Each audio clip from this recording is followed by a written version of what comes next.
Саламатсыздарбы, урматтуу агартуучулар, кымбаттуу билим берүү тармагынын өкүлдөрү, иш чаранын кадырлуу катышуучулары.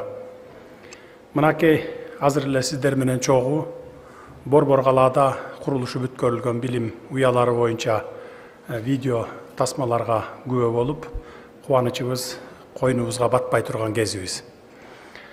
Чынында буга чейин Борбор шаарыбызда 15 билим берүү мекемеси 5 ай içinde kurulup пайдаланууга берилген учур болгон эмес. Муну эми ашыра мактангандык деп айтууга болбойт. Айтайын дегеним, билим берүү тармагына мамлекет олуттуу көңүл бура баштаганына курулушу бүткөрүлгөн мектептерибиз айкын күбө. Болбосо аймактардагы мындай коелу, аймактарды өлкөнүн борбору болгон Бишкек шаарындагы бир топ мектептердеги класстарда 40-тан 50-дөн бала окуп жаткандыгы ойлондурбай койбойт эле бизди. 25 окуучуга ылайыкталган класстарга мынчалык көп баланын окуп жаткандыгы албетте билим берүүнүн сапаттарына терс таасирин тийгизери турган иш. Ошол эле маалда тилекке каршы мындай көрүнүш уланып жаткан кезде 40-50 окуучуга билим берүүгө аракет кылган мугалимдерибизге ыраазычылык гана билдиришибиз керек. Буга чейин бардык эле мектептерде республика боюнча ушу 30-40-50 баладан окуп келген. Муну баарыбыз көкүрөгүбүздө билебиз, көрүп эле жүргөнбүз. Ошого мына мугалимдер ошого чыдап бүгүнкү күнгө чейин иштеп келгенсиздер. Ошого терең ыраазычылык билдиребиз. Мунун баары албетте Кыргызстандагы калктын демографиялык өсүүсү менен тыгыз байланыштуу. Бир нече күн мурда эле биз өлкөбүздөгү 7 миллионунчу жарандын жарык дүйнөгө келгенин бүт дүйнөгө жар салдык. Башкача айтканда, элибиздин канат бутагы жайылып, саныбыз артууда. Ага жараша мектеп окуучуларынын саны дагы көбөйүүдө. Мындан улам сөзсүз түрдө мектептердин санын арттырууга дагы кам көрүшүбүз абзел. Биздин балдардын санынын өсүшү менен биз жылына 24 мына ушундай мектептерди салып турушубуз керек экен. 24 жылына 24 мектептен салып турушубуз керек экен да. Биз аны унутта калтырбайбыз. Ар дайым мамлекеттик пландоо дегенди эстен чыгарбашыбыз керек. Биз дагы мындан ары салабыз. Республика боюнча биз келген учурда 2 жыл мурун 240 айылда, 47 айылда мектептер жараксыз болчу. Анын баарын ошо 2 жылдан бери куруп бүтүп, бүгүн мына азыр эле мен санын алдым, 80ден ашык 87 мектеп калыптыр. Жараксыз окуганга болбойт деген мектептер. Эми 60-70 жылкы салынган бойдон окуп келаткан мектептер. Аны дагы Кудай бурса аларды дагы алдыда келе жаткан бир 2-3 жылдын ичинде толук салып бүтүп, ушу мектеп анан бала бакча проблемасын чечебиз. Тура бул 15 билим берүү мекемесин куруп, колдонууга берүү менен эле класс жетишсиздигин толугу менен чечип салдык дегенден алыспыз. Бирок мындай иштер ар бир баланын татыктуу билим алуусун камсыз кылууга жасалган ыкчам аракет экенин эч ким танбаса керек.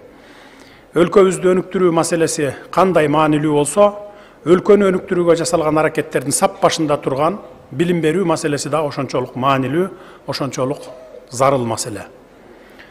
Учурда бүткүл дүйнө жүзү, анын ичинде Кыргызстандагы заманбап чакырыктар менен коркунучтарга туш болуп жатат. Алардын бардыгын билимдүү коомчулук менен гана жеңип чыгууга болорун дүйнөлүк окумуштуулар айтып дагы, эскертип дагы келатышат.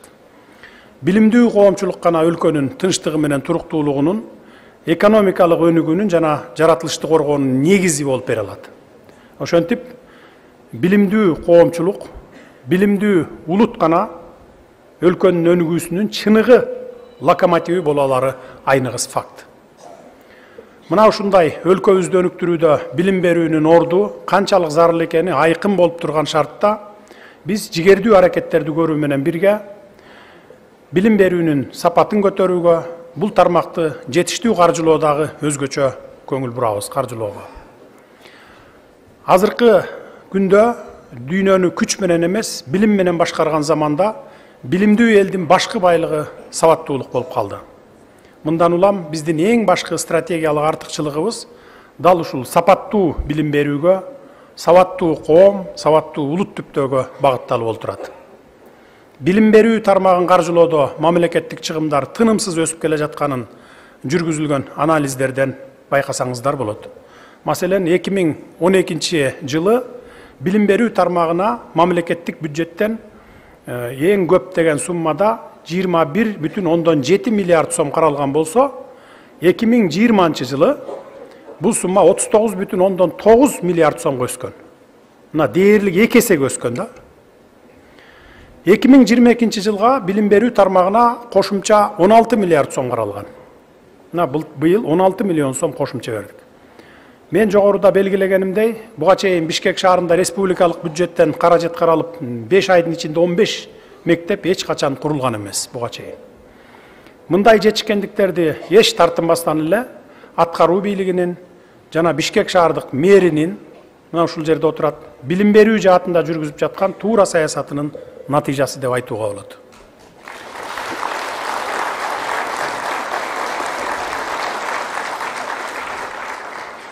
Ошентсе да, бүгүнкү кырдаал коюп жаткан талаптардын артында сапаттуу билим берүүгө жетишүү, ар бир билим берүүгө жетишүү, сапаттуу билим берүүгө бүтүрүүчүнүн компетенттүү, квалификациялуу жана жоопкерчиликтүү кызматкер болуп чыгуусуна жол чабуу, заман талабына ылайык окуу жайларын куруу менен билим берүүнүн жаңы ыкмаларын кеңири колдонуу маселелери турат.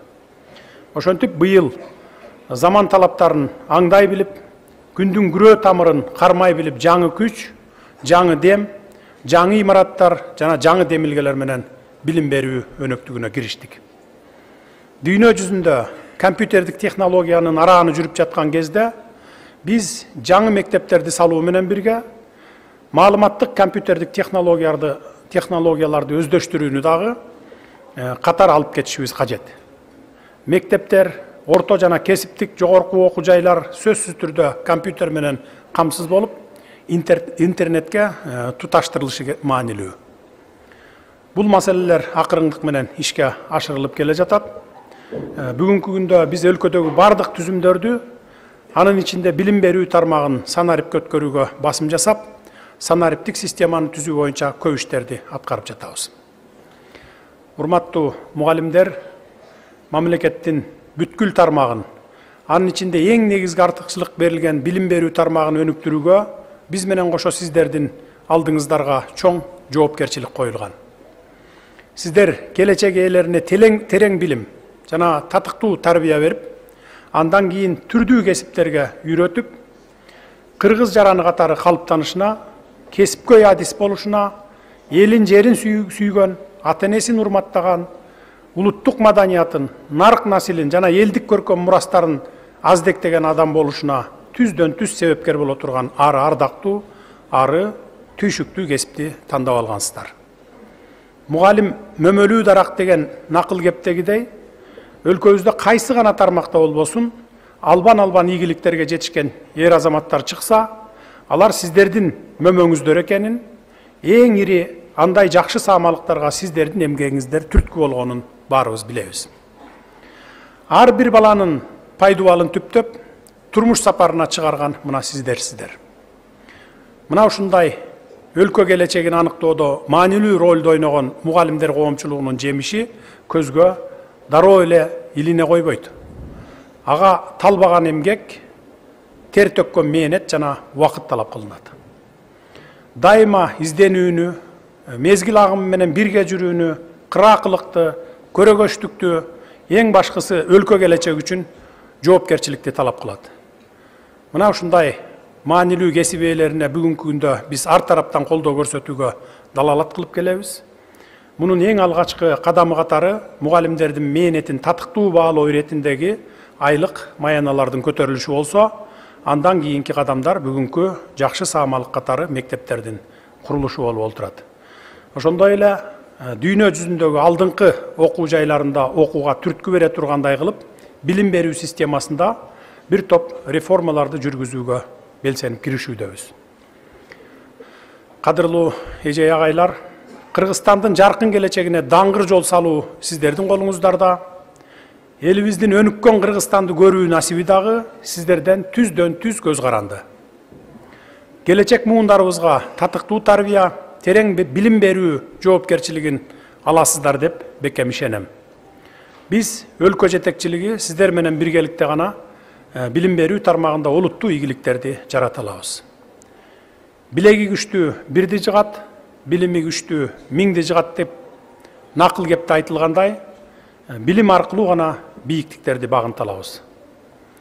Сиздер берген билим тарбия ар бир жетектеген жеткинчектин жүрөгүндө түнөк таап, Кыргызстаныбызды ар тараптан өнүктүргөн уул кыздарыбыздын аздектеген агай эжейлеринен боло аласыздар деп абдан үмүттөнөмүн.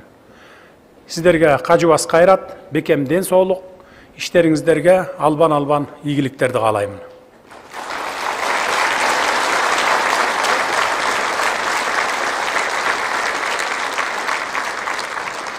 Урматтуу иш-чаранын катышуучулары, дагы бир белгилей кетчү жагдай, өзүңүздөр күбө болгондой, заманбап бардык шарттар түзүлгөн жаңы мектептерди куруп, бизге тапшырган улуттук курулуш компанияларына терең ыраазычылык билдире кетейин. Ата журтубуздун келечек ээлерине кам көрүүдө, балдарыбыздын татыктуу билим алышына зор салымдарыңыздарды кошуп жатасыздар жана мындан ары дагы мындай иштерге жигердүү катышасыздар деген терең ишеничтемин. Сөзүмдүн аягында учур талабына ылайык курулган, жаркыраган жаңы мектептердин курулушун жүргүзгөн биздин улуттук Ак Бата, Рамзан, Капитал курулуш, Авангард стиль жана башка курулуш компанияларына дагы ыраазычылык билдиремин.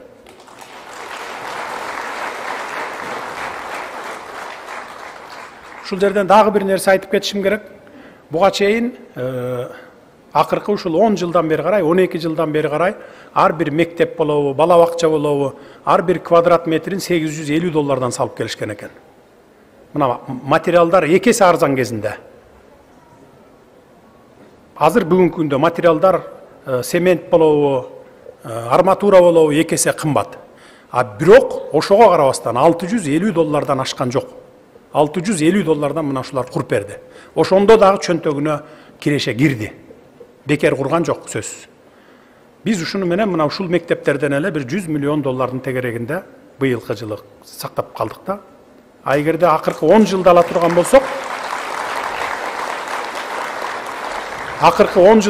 болсок, мен былтыр ушул жайда жазында ушу мектептерди баштап атканда эсептеп чыктым эле. Менин эсебим боюнча эле акыркы 10 жылда ушул мектеп салдым деп туруп эле бир $200 миллион сол чөнтөккө солонуп кеткен да.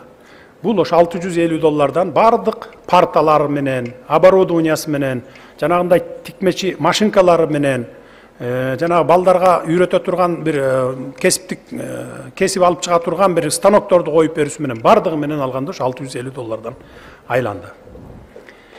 Колдонууга берилген билим уяларыбыз ак жолтой болуп, бул жайлардан Кыргызстандын керегине жараган эр азаматтар көп чыксын деп тилек кылалы. Бардыгыңыздарга чың ден соолук жана бакубат турмуш, чыгармачылык ийгиликтерди каалаймын. Жараткан баарыбызды колдосун. Рахмат көңүл бурганыңыздарга.